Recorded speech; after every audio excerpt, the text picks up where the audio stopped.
मोहतरम नाज़रीन, अस्सलामु अलैकुम वरहमतुल्लाहि वबरकातुहू।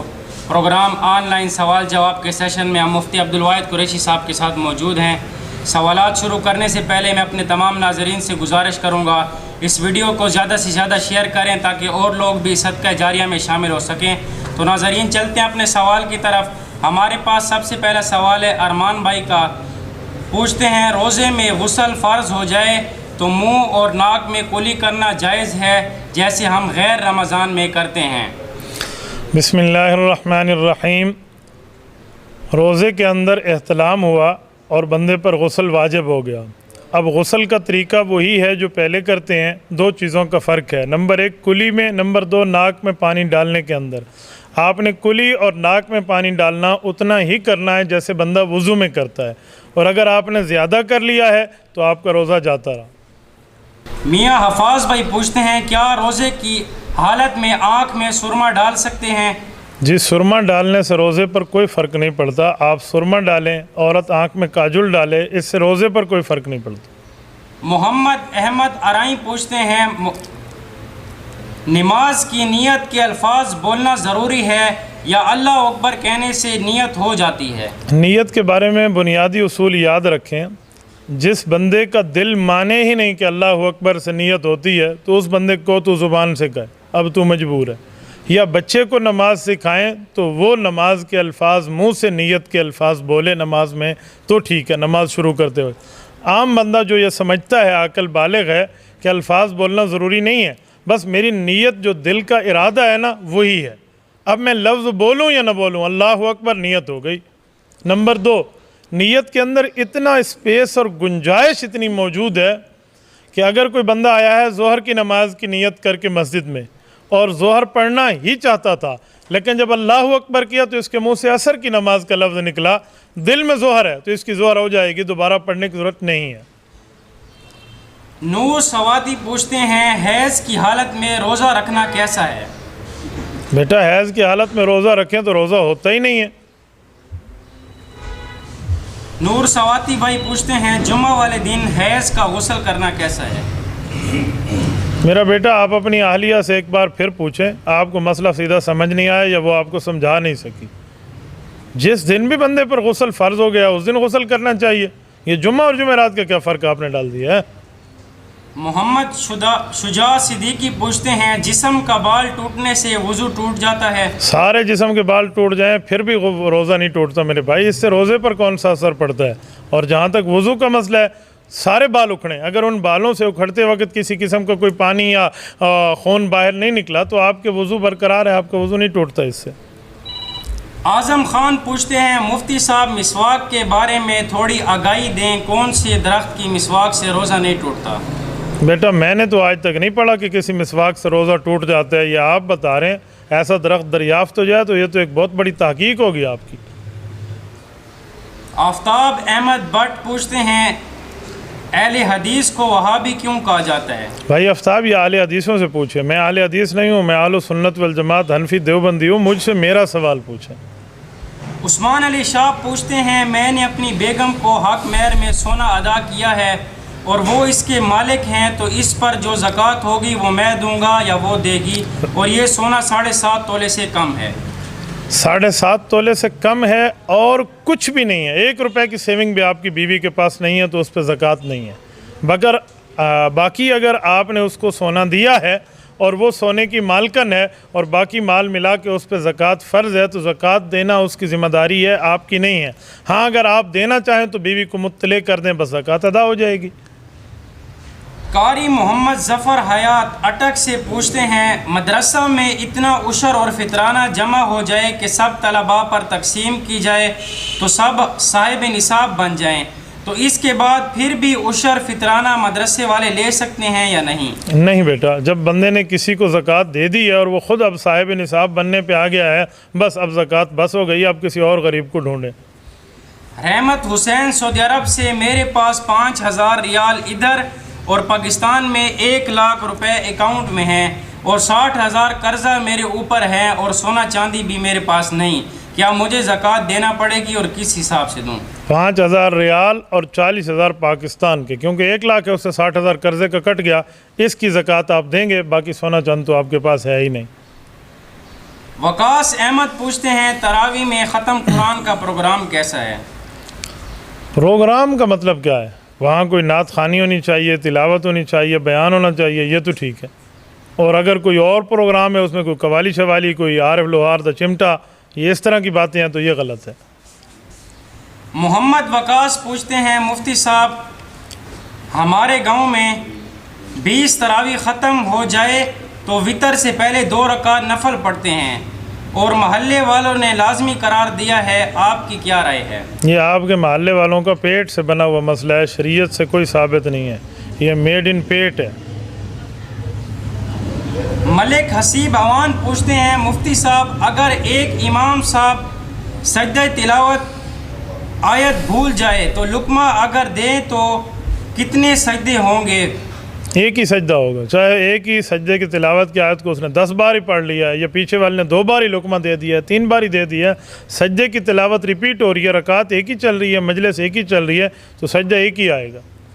मोहम्मद खान पूछते हैं तरावी में हाफिज को पीछे से कुरान पाक से लुकमा दिया जा सकता है?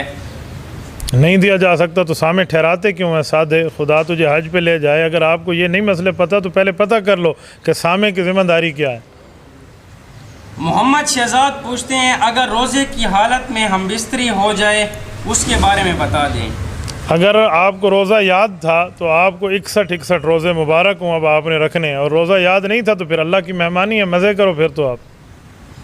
वकास अहमद पूछते हैं ज़िक्र बिल जहर के बारे में कुछ बताएं। हम इसको मुस्तहब समझते हैं। शुहेब मुगल पूछते हैं मालिकियों के पीछे नमाज हो जाती है? जी बिल्कुल, अब मालिकियों के पीछे नमाज क्यों नहीं होती? इमाम मालिक बिन अनस अल असबही रहमहुल्लाह के पैरोकार मवालिक, इनके पीछे ज़रूर नमाज होती है। बहुत अच्छी बात है, हम तो पढ़ते हैं नमाज। रज़ा रहमान खटक पूछते हैं एक लड़के का अकीका करना है, क्या एक बकरा एक दिन सिटी में और दूसरा बकरा गांव जाके दूसरे दिन कर सकते हैं? इकट्ठे कर लें तो ज़्यादा बेहतर है, वरना अलग-अलग भी आप कर सकते हैं। 2 जानवर एक बंदे के लिए ज़बह करने हैं आपने, एक बच्चे के लिए। मुशाहिद अब्बासी पूछते हैं नमाज की रकातों में शक पड़ जाए तो क्या करें? अगर आपको पहली बार शक पड़ रहा है तो फिर तो आप सोचें कि मेरी कौन सी रकत होगी, ज़न्ने गालिब पे जाएं, गालिब गुमान पे। और अगर हर वक्त शक की आदत है फिर 3 और 4 में अगर शक है तो 3 समझें, और अगर 2 और 3 में शक है तो 2 समझें, कम को समझें। उमेर सरदार पूछते हैं तरावी के पीछे जो लोग इमाम की गलती पर तनकीद करते हैं उनके बारे में कुछ फरमा दें। उन बेचारों को अपने ईमान पर गौर करना चाहिए। तरावी में इमाम को गलती लगी है तो इसका क्या माना है, वो गलत हो गया है? इनको खुद सोचना चाहिए। नमाज में भूल जाना तो ये रिसालत मआब सल्लल्लाहु अलैहि वसल्लम से साबित है। तिलावत हो रही थी, हुज़ूर अक़दस सल्लल्लाहु अलैहि वसल्लम से नमाज में एक आयत रह गई है, सहाबा कराम रज़ी अल्लाह अन्हुम अजमाइन से हुज़ूर पाक ने फरमाया फ़ैज़ा नसीतु फ़ज़क्किरूनी, मैं भूल जाऊँ मुझे याद दिला दिया करो। अब्दुल्ला इब्न मसूद की रिवायत सही मुस्लिम में है। तो अगर भूल गया इमाम बेचारा तो इसमें कौन सा मसला है? हक़ था तो इस पे गौर करता कि वो भूला क्यों है। इसकी कई वजूहात हैं, उनमें एक वजह यह है कि मुक्तदी ठीक वज़ू न करे, वज़ू में बातें करे, दुनिया को याद करे तो इमाम भूलता है। गलती तेरी अपनी थी तो इमाम के गले में डाल रहा है। मोहम्मद सलमान पूछते हैं बुराई करने वाले से बदला न लिया जाए बल्कि सब्र करके अल्लाह पर छोड़ दिया जाए तो क्या उस इंसान को सज़ा मिलेगी? बस वो तो जब आपने माफ़ कर लिया तो सज़ा नहीं मिलेगी। आपने माफ़ नहीं किया, मामला अल्लाह के हवाले कर दिया तो फिर अल्लाह जाने और वो जाने। उसामा मेमन पूछते हैं हराम आमदनी को कैसे सदका करें और उसको बताना ज़रूरी है कि ये माल हराम कमाई का है? हराम माल सदका नहीं होता। हराम माल को सदक़े की नीयत से ख़र्च करने वाले का ईमान भी चला जाएगा और निकाह भी चला जाएगा। हराम माल आपके पास आया है, आपने उसे घर का गंद समझ के निकालना है, वैसे ही दे देना है किसी को, अगले को बताना ज़रूरी नहीं है। गरीब आदमी को वैसे ही दे दो, नीयत सवाब नहीं करो। रब चाहे तो दे, रब चाहे तो ना दे, आपने नीयत सवाब नहीं करनी, वरना ईमान से और अपने इस्लाम से और अपने निकाह से हाथ धो बैठेंगे। अवैस मौलाना पूछते हैं अगर आधा हिफ्ज़ किया है फिर छोड़ दिया है लेकिन वो आधा याद रखा हुआ है, इसके बारे में रहनुमाई करें। शुक्र है आधा तो आपने याद रखा हुआ है, बिस्मिल्लाह करें और आगे आगे आधा भी याद कर लें तो बहुत बेहतर है। फजल वाहिद पूछते हैं, शराब कपड़ों पर लगने से क्या कपड़े नापाक हो जाएंगे? जिसके कपड़ों पर शराब लगी है वो बंदा शराबी नहीं है। शराबी है या नहीं है इससे असल मसले पे फ़र्क नहीं पड़ता। ये नहीं है भाई शराबी के कपड़े पे लगे तो पलीत है और सूफ़ी के कपड़े पे लगे तो पाक है। पता नहीं आप कौन सा मसला बता रहे हैं। बेटा शराब लग गई ऐसे समझो कपड़ों पे पेशाब लग गया। जैसे पेशाब से धोना फ़र्ज़ है ऐसे शराब से धोना फ़र्ज़ है। ये शराब और पेशाब बहनें हैं, बस लोगों ने पेशाब को छोटी बहन समझ रखा है और शराब को अफजल बहन समझ रखा है। यूँ नहीं है, ये दोनों बेईमान है। सलीम रहमान पूछते हैं, हक मेहर अदा नहीं किया बीवी को, क्या उस पे ज़कात फ़र्ज़ है? किस पे ज़कात फ़र्ज़ है? तेरे ऊपर, तेरी बीवी पर। पूरा मसला लिख के भेजो फिर बात करेंगे। आपने हक मार अदा नहीं किया तो आपके ऊपर वाजिब था, आपने नहीं दिया तो मरने के बाद पहले मुफ्ती आपसे हक मार निकाल के बीवी को देगा, फिर विरासत तकसीम करेगा। मिन बाद वसीयतिन यूसी बिहा औ दैन, ये कुरान करीम का हुक्म है कि दैन को पहले निकालेंगे। तो आपके ऊपर वाजिब था, आपने तो देना है, नहीं दिया तो मौत के बाद शरीयत पहले बीवी को दी गई। अब्दुल रहमान जट पूछते हैं, मुफ्ती साहब तस्वीर के आगे कुरान पाक की तिलावत कर सकते हैं? तस्वीर के आगे का क्या मतलब है?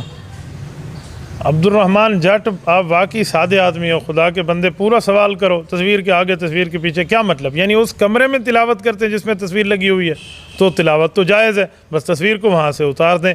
बाकी क्या सूरत हाल है वो आप लिखेंगे तो बात बनेगी। आप मुफ्ती को आलिमुल गैब समझते हो, खुदा के बंदे, मैं आपके सवाल से मतलब कैसे निकाल पाऊँगा? हर जगह ऐसे नहीं होता, बहुत मुश्किल निकल पड़ता है। बाज़ों का देखना पड़ता है मामला है क्या। आप वाज़े बात लिखा करें, खुली बात लिखा करें ताकि खुला जवाब मैं दे पाऊँ। मोहम्मद इमरान पूछते हैं, अगर घर में 12 तरावी पढ़ ले, इसके बारे में बताएं। तो 12 तरावी होंगी, असल 20 पढ़नी थी, उसने आधी पढ़ ली, तो बस उतनी ही होगी जितनी उसने पढ़ी है, अधूरी पढ़ी है। अब्दुल रहमान पूछते हैं, वुज़ू के बगैर जिक्र कर सकते हैं? वुज़ू के बगैर ज़िक्र तो है, ठीक है, आपका ज़िक्र जायज़ हो जाएगा, लेकिन आदाब के ख़िलाफ़ है। असमतुल्ला पूछते हैं, फ़र्ज़ नमाज में इमाम को लुक़मा देना कैसा है? फ़र्ज़ नमाज में इमाम को लुक़मा देना, अगर वो 3 आयात की तिलावत कर चुके फिर तो ना दें, और इससे पहले वो अटक गया तो दे दें। अरशद राव पूछते हैं, सफ़र में तरावी माफ़ है या पढ़नी पड़ेगी? सफ़र में तरावी अगर आपकी गाड़ी चल रही है तो आप पे सुन्नत भी नहीं है तो चल जाए कि तरावी कैसे होगी, और अगर आप मकाम पे पहुंच गए फिर आपको पढ़नी चाहिए। कारी उमर फ़ारूक पूछते हैं, पैदावार का उशर कैसे दिया जाए? कुल्लु मा खरजतिल अर्ज़, जो ज़मीन से निकले उसका 10वां हिस्सा आपने देना है। अली भट्ट पूछते हैं, आज के दौर में लड़के और लड़की का दोस्ती करना मस्बत सोच लेकर या माहौल के मुताबिक चलना पड़ता है, इस बारे में क्या फरमाते हैं आप? अली ज़रा आप सीना संभाल के बैठो। आपकी बहन से मैं दोस्ती करूं आपको अच्छा लगेगा? मैं कहूँगा मैं पॉजिटिव माइंड से कर रहा हूँ, मुस्बत सोच के साथ। कैसे सवाल है यार, सुभान अल्लाह। दूसरे की इज़्ज़त से खिलवाड़ किया जा रहा है। मेरी सोच बड़ी मुस्बत थी, मैं कल तुम्हें थप्पड़ दे मारूँ, तेरा चेहरा लाल हो जाए और चेहरे पे 12:15, 12:15, 12:30 और इंडिया का नक्शा बन जाए, तो मैं कहूँ जी मुस्बत सोच से मारा है मैंने। आप बर्दाश्त करोगे? अगर मुस्बत सोच है तो बहन के साथ यारी रखना जिससे शरीयत में तेरा पर्दा भी नहीं है। दूसरे की हमशीरा को छेड़ने के लिए बैठे हुए हैं। हया और शर्म का मादा पैदा करना चाहिए। शरीफुल्लाह खान पूछते हैं, तरावी में ख़त्म कुरान के बाद मिठाई तकसीम करना और लोगों को दावत देना कैसा है? कोई अपनी जेब से तकसीम करता है तो जायज़ है, मस्जिद के मुश्तरका चंदे से करना जायज़ नहीं है। हमजा खान पूछते हैं, रोज़े की हालत में इंजेक्शन के बारे में क्या हुक्म है? जायज़ है, वो रग वाला हो या वो जिस्म वाला हो, उस इंजेक्शन से रोज़ा नहीं टूटता। मोहम्मद सलीम वज़ीर पूछते हैं, लड़की के लिए हिफ़्ज़ करना ठीक है या नहीं? बहुत अच्छी बात है, बच्ची को हिफ्ज़ करना चाहिए। एक बच्ची पढ़ गई तो एक ख़ानदान पढ़ जाएगा, एक औरत पढ़ गई एक फ़ैमिली पढ़ जाएगी। अच्छी बात है, ख़वातीन में तालीम को आम करना चाहिए। शरीयत में कितनी हाफ़िज़ा हैं, शरीयत में कितनी आलिमा हैं। सैयदा रज़ी अल्लाह अन्हा, अम्मा जान आयशा से लेकर आज तक आप चले आएँ, ये पूरी लिस्ट मिलती है। बल्कि पढ़ाना चाहिए बच्चियों को। मैं अफसोस आपकी सोच पे करता हूँ, आप मेडिकल कॉलेज में बच्चियों को भेजते हैं, वहाँ तो आप नहीं पूछते कि मेडिकल कॉलेज में बच्ची को पढ़ाना जायज़ है, तो आपको हेज़ का ही लगा हुआ है, तो हेज़ कराना क्यों मसला है? अमजद खान पूछते हैं, यहाँ अरब की मस्जिदों में अगर इमाम जमात की नमाज ख़त्म कर दे तो इसके बाद बार बार जमात होती है, तो क्या मैं इसमें शरीक हो सकता हूँ या अलहदा पढ़ लूँ? जनाब अमजद साहब, आप अलहदा ही पढ़ें, दूसरी जमात में आपको शरीक नहीं होना, आपने अलहदा नमाज पढ़नी है। एक भाई पूछ रहे हैं, लॉकडाउन की वजह से ईद की नमाज घर पर पढ़ने की नौबत आए तो किस तरह पढ़े और कितने आदमी का होना ज़रूरी है? अल्लाह न करे ये नौबत आए, और अगर आ गई तो फिर 7 बंदे कहा गया है शरीयत में, कम अज़ कम इमाम के अलावा हों तो ईद की नमाज हो जाती है। ज़ुबैर भाई पूछते हैं, नमाज में दूसरे ख्याल आते हैं, कोई वजीफ़ा है? 2 बातें हैं। नंबर 1, गैरत देखो कि मैं अल्लाह के सामने ठहरा हूँ, तो इंशाअल्लाह ख्याल नहीं आएंगे। नंबर 2, नीयत के बाद जब आपने अल्लाह अकबर कर लिया है तो आपने क़याम के अंदर सजदे की जगह पे नज़र रखनी है, अपने बैठने के अंदर अपनी गोद में नज़र रखनी है, रुकू पे आपने अंगूठों पे नज़र रखनी है, पाँव के रूह यहाँ से निकलेगी। इस तरह की नज़रें नहीं हिलाए ना तो इंशाअल्लाह आपको ख्यालात नहीं आएंगे। जब आपकी नज़र यूँ सफ़र करेगी, बदल शदल है पेन ठड माडे, तो फिर आपकी नज़रें भी हिलेंगी ना, तो आपके ख्यालात भी हिलेंगे। इसलिए नज़रों को जमा के रखो ताकि आपके ख्यालात एक ही जगह पर जमे रहें। आबिद जान पूछते हैं, बग़ैर दाढ़ी वाला अजान दे सकता है? असल में नमाज पढ़ानी हो या अजान देनी हो, ये शिआर इस्लाम में है, ये दाढ़ी वाला मसनून साहिब सुन्नत असल काम करता है। मसला तो यही है, इसलिए दाढ़ी मुंडे की फ़ुक़हा ने न अजान देने की इजाज़त दी है न नमाज़ पढ़ने की इजाज़त दी है। मसला यही है। इसलिए अगर उसको अजान का शौक़ है तो दाढ़ी रख ले। हमारे बाद हज़रात की राय ये है कि अगर वो दाढ़ी कटा हुआ अजान देने आता है तो चलो उसके साथ थोड़ी बहुत नरमी कर लो, कल वो दाढ़ी रखना शुरू हो जाएगा तो उसको चलो अजान देने दो। ये ना हो दाढ़ी मुन्नी रख के रोज़ साल गुजर गया और अजान भी देता रहा है, तो इसको कहो यार अपनी अजान नेकी है, इस नेकी को गुनाह के ऊपर गालिब करना सीख। हसन असगर पूछते हैं, मेरी दुकान किराए की है, जो रकम मैंने एडवांस कीमत में मालिक दुकान को रखवाई है, इस पर ज़कात कौन देगा, हम या मालिक दुकान, जबकि वो रकम इस्तेमाल मालिक की दुकान कर रहा है? आपने रकम किस लिए रखवाई है कि उससे कर्जा शर्जा काटते रहें, किराया काटते रहें, फ़लाँ काटते रहें, ये इसलिए रखवाई है या बतौर सिक्योरिटी रखवाई है? आपने किस लिए रखवाई है, आप पूरी उसकी तफसील देंगे तो फिर उसके बाद मामला समझ आएगा।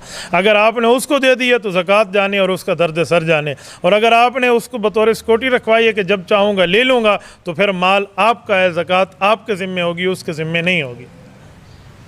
मोहम्मद अब्दुल्ला पूछते हैं, तरावी में सजदा तिलावत न कर सकने की सूरत में तलाफ़ी कैसे की जाए? तौबा इस्तिग़फ़ार है, और क्या है, अभी आपने जो काम कर लिया है, बाद में बाज़ रात कहते हैं आप अदा कर लें तो कोई ना कोई गुंजाइश निकल आती है, लेकिन इस पर तौबा इस्तिग़फ़ार लाजिम है। इस पर तो बाज़ रात के इतना सख्त राय मौजूद है, वो कहते हैं अगर आपने सजदा तिलावत वाली आयत पे सजदा नहीं किया, उससे अगली वाली आयत पे जाकर सजदा किया तो आपकी नमाज भी नहीं हुई।